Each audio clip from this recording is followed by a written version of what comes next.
Nope, not even changing out of the sweatpants for this one. Boy, it's been a heck of a time. The only constant in the world is change, so may as well get used to it now. I'm not upset about getting older. In fact, I'm very excited for it, at least at this point. I'm still at a pretty good physical point, so, I don't have any reason to be complaining yet. Aside from the lower back issues, but that's only because I'm fat and I don't exercise. I'm upset because there's a lot that's changing and dealing with a lot of my own fear of success. I don't know. There's always a part of me that's, I don't know. It's dumb. It's dumb. It's dumb. Who cares? It's dumb. I don't want to sit here quibbling over stupid crap. I'm 30 now. The goal was I want to be able to move past this stuff. I don't want to be bogged down. My goal when I went into this decade was that I wanted to have a platform from which I could spring forth into a career, into something sustainable, When I turned 18, I still thought I'd be married by the time I was 21, man. But, I buckled down. I focused on work. That became working on the community. Before that, it was trying to rebuild my life, and I did a good job. I'm still doing a good job at all that. The career, I really do think I'm like one hit of a video away from career on YouTube. Good, making enough money where it's not a problem. I make a little bit now, but all I need is that one video to take off. There's not a whole lot stopping me from it other than the fact that I just can't seem to keep making videos consistently. And that comes back to that old fear of success, fear of change, fear of, God forbid, me not living in some tiny apartment. God forbid me having money and being somewhat successful and paying off my debts and not feeling like I need to rely on other people. God forbid. I started doing content creation not because it's a job everyone wants to do. Everybody wants to be a content creator. Yeah, whatever. Great. That's cool, man. I just knew I was good at it. Wasn't anything complicated about it. Wasn't some deep desire. I still very much consider myself a novelist in the sense of, Ray Bradbury or Ursula Le Guin. I should know that. Yeah, I consider myself a writer who happens to make YouTube videos, not the other way around. I just do it because I'm good at it, because people will watch it, because I can make fun Project Zomboid videos that show enough personality that people will still want to go watch my other stuff, which is weird. And I kind of feel bad for other creators who don't have that. A lot of it's just practice, I'll admit, though. I've been losing people out of my life as of late, and it's been hard. You feel yourself being, taken in different directions in life. And that's okay. It should be. It's still hard, but also shouldn't be that hard to wrap your mind around the fact that people who spend their, time with you calling you hateful probably aren't people you want in your lives long term. I don't know. I sometimes go back and I talk to my friends from middle school. We just pick up where we left off, and that's great. It's good for that, but it's never something I want to go back to long term, even though I love them, and they'll always be important people in my life. And now I feel the same thing happening with my friends from high school. Didn't go to college. And it's weird because they're kind of the last group I had, but people who spend a lot of time calling you hateful, probably people you don't want in your life. But I never had any other family. And it sucks to have to just sort of look at it and be like, yeah, we're just going in different directions. Nothing good, nothing bad about it, Other people are starting families. You're moving on into a career, and you need to just embrace that and stop worrying so much. And part of the reason I need to let go is that they're the people telling me that my content is hateful, that I'm a horrible person. I gotta let those people go. My goal when I started this channel was, I want to try to absorb even a small bit of the Andrew Tate crowd and lead them a path that's a little more upstanding, and for daring just to be around, men, mostly. Just for daring to have content that appeals to men, I am just hateful. For being willing to be in that world, I am hateful. And, I don't buy into the trans nonsense, but that's a whole nother issue. Illinois is going to have a real fun time being 6 years culturally behind the rest of the nation. The only goal I have right now, I guess, is eking out some degree of peace, trying to read, study as much as I can, make content as a job. Where's my voice cracking when I say that? As a job. as employment. My channel's monetized. I make money when I make these videos. No reason not to, even if it's a silly vlog. I don't know, and I mean, as much as I complain about not being able to make anything other than Project Zomboid stuff, I feel like sometimes I use that as kind of a crutch, you know? Like, sometimes I don't want to get in front of the camera, or I get into my head about stuff not being good enough, and then I start to think, oh, well, the algorithm's going to do this and that to me. And it's true, the algorithm sucks. But there's also a reality to, if I posted more, I'd understand it better and things would go well. And, you know, they're adding in extra mid-rolls, which is shitty, but it is more money for me. I'm turning 30. Well, I turned 30, an undisclosed amount of time in the recent past. Well, recent-ish past. Like I said, when it came to the channel and my career, I told myself that my goal by the time I was 30 was to have a platform from which I could jump off and dive into that next decade. God damn it, I did that, like, really well. Like, the community I built is amazing. Thank you, guys, by the way. Allie and Matt, and our resident philosopher, and everyone else. You guys are all incredible. Pug, having a community that's this robust and heartfelt at, like, less than 3,000 subscribers is nuts. Like, actually nuts. Like, imagine when we're at 50,000. That's going to be crazy, you know?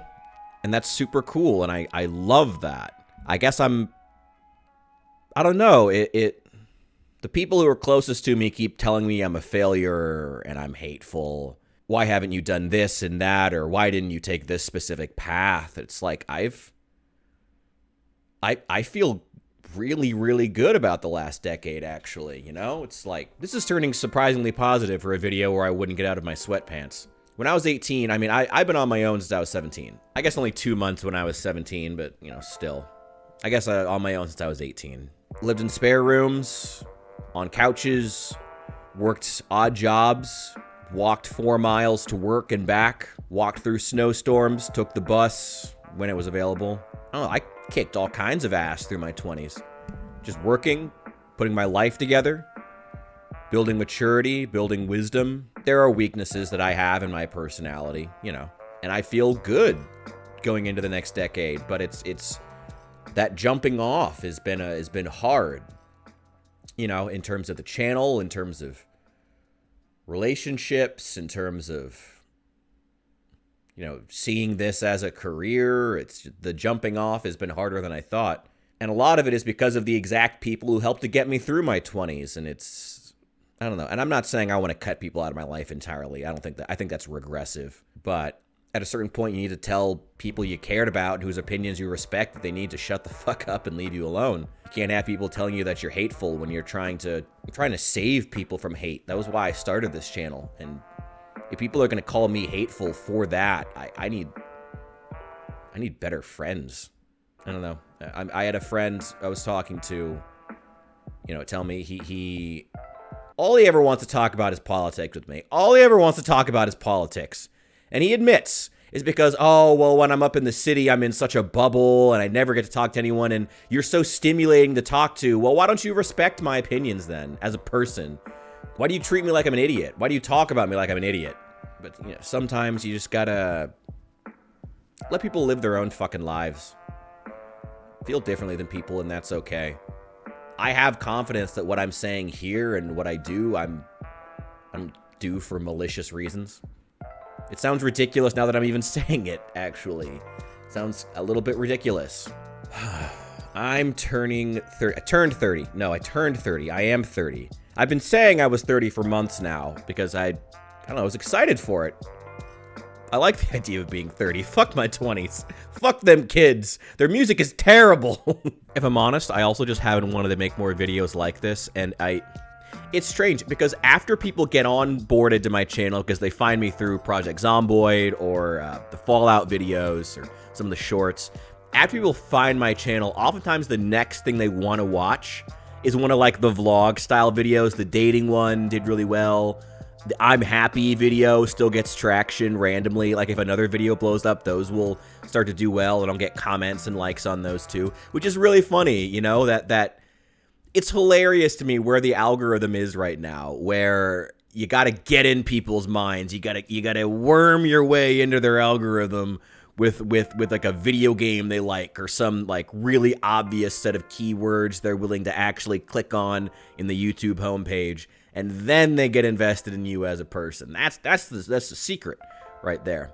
But I stopped making these, and I think in part it's just because YouTube commentary is so ass right now. If I'm honest, YouTube commentary is so ass right now. It's so bad. It's so shit.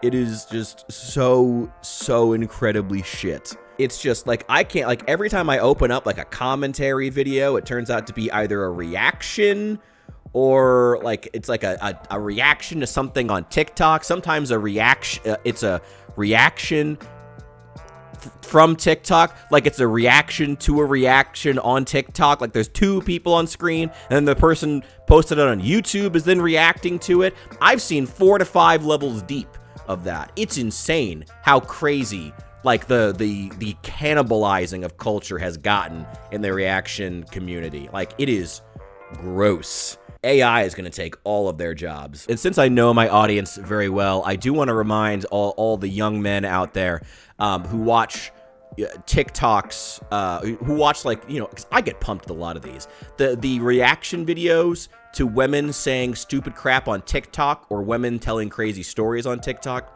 Remember, women are just as capable of stealing really inflammatory Reddit and 4chan green text stories and reading them, having no relevance to their lives whatsoever, and doing it because it'll get traction. Like, women make shit up on TikTok for clout, the same way that guys do in Reddit stories, you know? Remember that. Don't take it all seriously. I am 30. Got it that time. I've been trying to journal, but I haven't really had much to say. Being fun employed is not exactly mentally stimulating, especially when you're an extrovert and the only person you have to talk to is a camera. I mean, you can go outside, but you go to a park and it's just mostly old people in mobility scooters. They're just roaming around because they're the only ones with time or money, you know, here these days. Maybe 1 or 2 families with kids in the park. I really thought I would be a dad by now. Had hoped. Guess not. I mean, it happens. Maybe I should have kept going to church. Man, that would have helped. I don't even know why I keep calling myself unemployed at all. My channel's monetized. I am making money off of this video. Even if it's literal pennies, I can post one every day and make money. I'm not sure why I keep saying I'm unemployed when I'm self-employed. I'm not sure why I keep doing that. When you're doing good things, why are you half-assing it? If you're doing something that's good, that you think is good and you want to be doing, why are you half-assing it? It's diving off that board. That's the hard part right now. Maybe this would be easier if I drank more. I don't know. What does diving in mean, I guess, is the first question there then, you know? What does it mean? Get up. Dive into the content. You know, make strange, esoteric statements all you want, but what's the physical thing that you're doing? Well, I am filming a video literally right now, so that helps. Just be in front of the fucking camera, I guess. You know, people like me. People like what I have to say. Even when it's ill-informed, which is dangerous. I try to mitigate that as much as I can. I don't know. Have some fun. Get creative with the lighting. Do some weird shit. Have something interesting to talk about every day.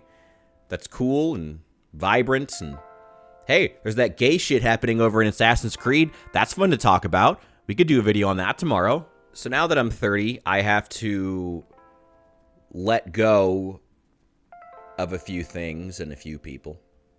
For the best. Both because I don't think they have a place in where my life is headed. They don't have a place in my life anymore. But also because I don't necessarily have a place in theirs. They're starting families and careers of their own. They are also turning 30. And that's okay. We're all gonna turn 30 together, guys. And or at least I am. I don't know you. Edit some stupid content together. Make some videos. Have fun. I don't know, dive in. How do I do that? What's the physical? Dive in. make videos, write things, do things, get in front of a keyboard and do the mashy mash and the snappy snap and the very get those brain worms firing that RFK wants to pass around. Get some of that those mental juices flowing. Do some writing. Read. Meditate. Exercise. Be a human. Dive in. Live. Leave behind what's dragging you. Yeah, I guess that's it. Dirty 30. Woo! Hope you guys will be there with me. Here we go. Here we go. Here we go. I wish there was something more climactic I could do. Yeah, well. Maybe I could, like, paint or something? That sounds fun.